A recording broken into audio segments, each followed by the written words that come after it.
هەڵبژاردن بۆ دەستەی کاژێڕی یانەی ئاسۆ ئەنجام درا و کەمترین گۆڕانکاری بەسەر پۆستەکانی یانەکەدا هات. دەستەی گشتی یانەی هەندرێن بە 66 وەرشەوان پێگاتبوو، مافی دەنگدانیان بە دەستەی کاژێڕی نوێیان هەبوو.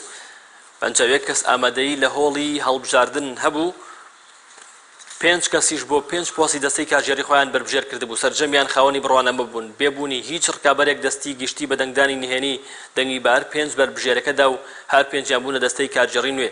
هەرێک لە حازم کازم و کامەران جەبار و بەختیار بەکر و مەسعود ڕەشاد وەک دەستەی کاژێڕی پێشوو جارێکی دیکە لە دەستەی کاژێڕیمانەوە تەنها قەهار حسین وەک ئەندامی نوێ دەرچوو. دیاریکردنی پۆستەکانی کاژێڕیشیان خستە کۆبوونەوەی داهاتووی یانەکە.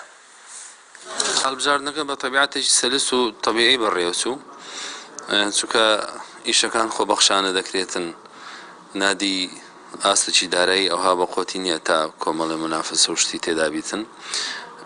پلانمان پێش 4 ساڵ قسەی ئەوەمان کردبوو کە ژێرخانی وەرشی لە بۆ ئاسۆ دروستکەین، ئێستا خەریکەوە خلاص دەبیتن. ئێستا دێینەوە چونکە ژێرخانمان هەیە. گرنگترین پلان کە باسمان کردێ پێکەوە ئەگەر دەرچوینەوە دەست پێ بکەین بین ئەو جارە لە فیات عمری دەست پێ بکەین، مەدارسی کوڕەوی لە قەدەم و لە سەلە و لە ئەلعابە فەردیەکاندا بنین، جیلەکی نوێ و گەنجەکی زۆرترین کەس هەوڵ بدەین وەرزش بکاتن.